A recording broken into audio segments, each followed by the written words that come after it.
একেবারে বারুইপুর থেকে খবর আসছে যে একটা মসজিদে ঢুকে একদল বা একজন অমুসলিম সে কি মসজিদে প্রস্রাব করেছে এবং কোরআনকে লাথি বা আরও নানা অভিযোগ। তো এই রকম আক্রমণ মসজিদকে কেন্দ্র করে কি বলবেন এই বিষয়ে? দেখুন, এটা নতুন ছবি নয় ভারতবর্ষে, বিশেষ করে মোদিজির ভারতবর্ষে এটা নতুন ছবি নয়। এর আগে আমরা বহু ঘটনা দেখেছি যেখানে করছে এক জাতি, নাম হচ্ছে আর এক জাতি, সেটা হচ্ছে মুসলমান জাতি।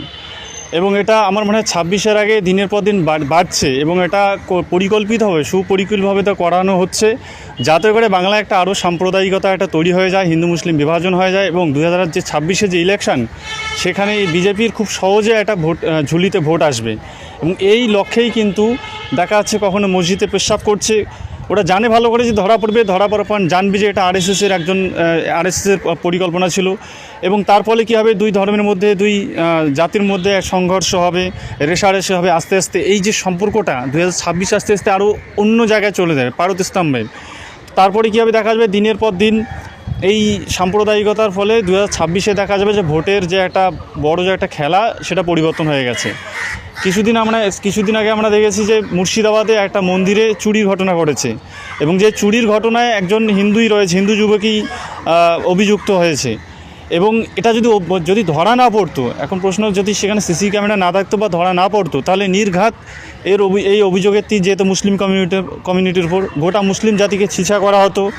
এবং লোক জানার পর সবাই জানে যে ভালো করে এটা কোনো অন্য লোকের কাজ বা এটা একটা সম্পূর্ণ একটা ষড়যন্ত্র হিন্দু মুসলিম বিভাজনের, বিশেষ করে। এবং মুর্শিদাবাদ একটা স্পর্শকাতর একটা জেলা এই গোটা পশ্চিমবঙ্গ রাজ্যের মধ্যে, যেই জেলাটাকে নানাভাবে, কারণ ওখানকার বেশিরভাগ সংখ্যা হচ্ছে, মেজরিটি হচ্ছে মুসলিম, তো সেই জায়গাটা অনেকে একটা ঈর্ষার কারণ। এবং আরএসএস সহজে কিন্তু সেখানে পা ফেলতে পারছে না বা কাজ করতে পারছে না, তো যার ফলে একটা অরাজক পরিস্থিতি সৃষ্টি করে, সেখানে আরএসএস ভালো প্রভাব ফেলানোর চেষ্টা করছে। এই জন্য দেখা যাচ্ছে যে কখনো দেখা যায় যে মসজিদে পেশাব করা হচ্ছে, কখনো মন্দিরে গোমাংস রাখা হচ্ছে, এবং যারাই করছে সবটাই কিন্তু আরএসএসের পিছনে। তো আরএসএস চাইছে, যেহেতু তারা উন্নয়ন, ভালো কাজ, শিক্ষা, স্বাস্থ্য ইত্যাদির খাতিরে তারা কখনো ভোট চাইতে আসে না, বা তাদের যে অনুগামী তারাও কখনো চায় না যে সমাজের সম্প্রীতি বজায় থাকুক, শান্তি সম্প্রীতির সাথে মানুষ বসবাস করুক, কথা হোক শিক্ষা স্বাস্থ্য নিয়ে। তারা যেহেতু শুধু চায় যে মুসলিম আর হিন্দু একটা ডিভিশন করে, বিভেদের রাজনীতি করে, কি করে মুসলিমদেরকে আলাদা করে হিন্দু ভোট ব্যাঙ্কটাকে এক জায়গায় করে নিয়ে এসে যখন ভোট হবে, যখন দেখা যাবে যে ইলেকশন হচ্ছে, সেই ইলেকশনে দেখা যাবে যে ঢালাও হিন্দুরা ভোট দিয়েছে বিজেপিকে, এই লক্ষ্য, এছাড়া আর কিছুই না। এবং আমার মনে হয় যে এখানে একটা প্রশাসনিক বড় ব্যর্থতা রয়েছে। মমতা সরকার সবসময় দাবি করে যে তারা সংখ্যালঘু দরদি, কিন্তু এখানে দেখা যাচ্ছে মমতা সরকার এটা প্রশ্রয় দিচ্ছে। মমতা সরকার কিন্তু ভালোভাবেই জানে যে এগুলো হচ্ছে, আরএসএস কর্মকাণ্ড হচ্ছে, আরএসএস প্রকাশ্যে অপ্রকাশ্যে এরকম কর্মকাণ্ড ষড়যন্ত্র ঘটাচ্ছে এবং একটা জাতিকে, মুসলিমদেরকে কলুষিত করার জন্য। কিন্তু মমতা সরকারের পক্ষ থেকে একটা যে স্ট্রিক্ট স্টেপ, সেটা কিন্তু এখনও পর্যন্ত স্ট্রিক্ট অ্যাকশান নেওয়া হচ্ছে না। কেন নেওয়া হচ্ছে না? আমরা এটাই মনে করি যে মমতা তো একসময় বিজেপিরই ছিল একটা অংশ, আরএসএসেরই অংশ, তো এই আরএসএসের আদর্শ নিয়ে এখনও বলতে পারেননি।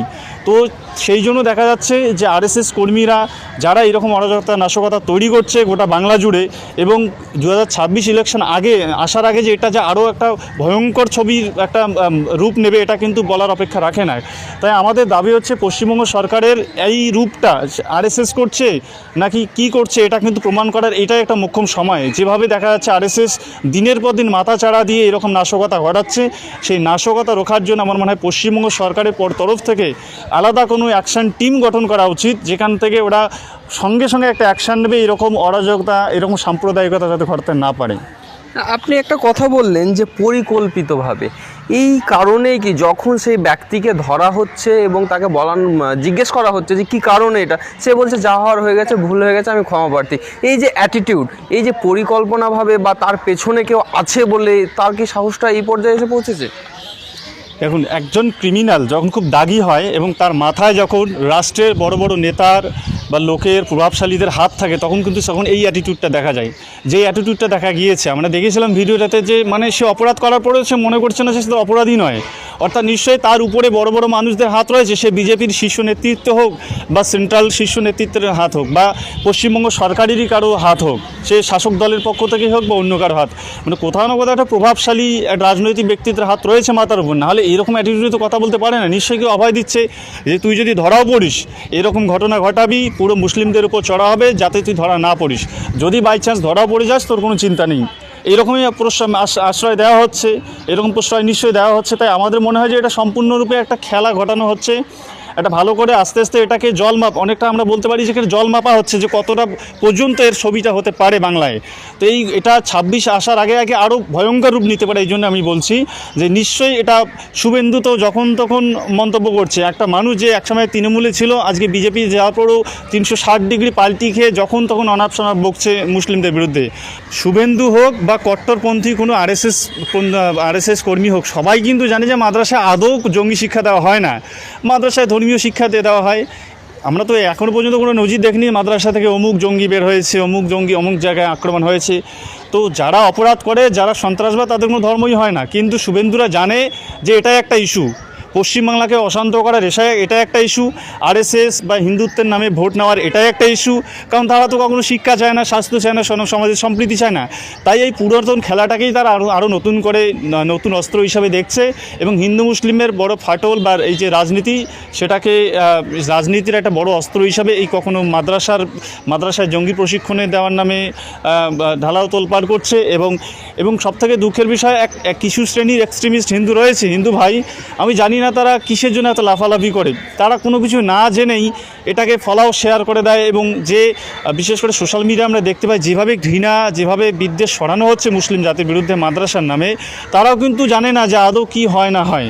তো এটা সম্পূর্ণ যে রাজনীতি শুভেন্দুরা করছে, তারা ভালো করেই জানে যে এই রাজনীতিতে তাদের কিছু ফায়দা রয়েছে এবং এই রাজনীতির পিছনে কিছু কট্টরপন্থী লোক আছে যারা সমর্থন করছে। আচ্ছা, এই আমি বলবো একটা কোট করতে চাইছি। মুর্শিদাবাদের প্রসঙ্গ আপনি তুলে আনলেন, তো মুর্শিদাবাদে কিছুদিন আগেও বেলডাঙ্গাতে আল্লাহ তাআলাকে নিয়ে একটা কুমন্তব্য করা হয়েছিল, একটা হোর্ডিং বোর্ডে লেখা হয়েছিল। এই রকম ঘটনা মুর্শিদাবাদ, মালদা কেন্দ্রিক ঘটেই যাচ্ছে। এটা আপনার কি মনে হয় যে 2026 সালের ইলেকশনকে সামনে রেখেই বিজেপি বা আরএসএস তারা এই রকম ঘটনা ঘটাচ্ছে, যেন সংখ্যালঘু জেলাগুলোনে যেন তারা অধিক ভোট পায় বা অশান্তি জন্মায়? একদমই তাই। 2026 যেমন দিল্লিতে একটা অ্যাক্সিডেন্ট ঘটে গেল, এটা সম্পূর্ণরূপে অরবিন্দ কেজরিওয়ালের একটা গাফিলতি ছিল। তো বাংলায় এরকম একটা অ্যাক্সিডেন্ট ওরা ঘটাতে যাচ্ছে এবং সেটা কিন্তু মানে কিছুই না, শুধু সাম্প্রদায়িকতার মাধ্যমে। তো সেই লক্ষ্যেই কিন্তু এই আপনি যে হোর্ডিংয়ের কথা বললেন, যেখানে অশ্রাব্য ভাষায় গালিগালাজ করা হয়েছিল। কারণ মুর্শিদাবাদ, আমি আগে বললাম যে মুর্শিদাবাদ একটা স্পর্শকাতর একটা জেলা পুরো পশ্চিমবঙ্গে, কারণ এখানে একটা মেজরিটি সংখ্যা হচ্ছে মুসলিম। এবং সেখানে তাদের ভাঙানো তখনই সম্ভব যখন ওখানকার কিছু মাইনরিটি যারা হিন্দু আছে তাদেরকে একজোট করা যায়। এবং তাহলে কি হবে যে মুসলিম ভোট যেদিকে যাক, মাইনরিটির ভোটটা যদি একদিকে চলে আসে, তাহলে কিন্তু একটা বড় ফায়দা বিজেপির জন্য। এবং সেই লক্ষ্যে শুধু এখানে মুর্শিদাবাদ নয়, এছাড়াও কোচবিহার, উত্তরবঙ্গের কোচবিহার যে সমস্ত জায়গায় আবার অন্যদিকে মানে মোটামুটি আপনি সমান ধরতে পারেন যে 50% হিন্দু মুসলিম, সেই জায়গাগুলোতেও কিন্তু একই সেম প্যাটার্ন অবলম্বন করে কিন্তু সাম্প্রদায়িকতা ছড়ানো হচ্ছে। কিছুদিন আগে আমাদের দিনহাটা শহরে একটা গেটকে কেন্দ্র কিন্তু একটা তুমুল বিতর্ক সৃষ্টি হয়েছিল, যেখানে স্বাগত তোরণের ছবি হচ্ছে দুর্গা মূর্তি দিয়ে। কেন? সেখানে কি কোনো অন্য ধর্মের বা অন্য জাতের মুসলিমরা বসবাস করছে না? করছে, সবাই জানে।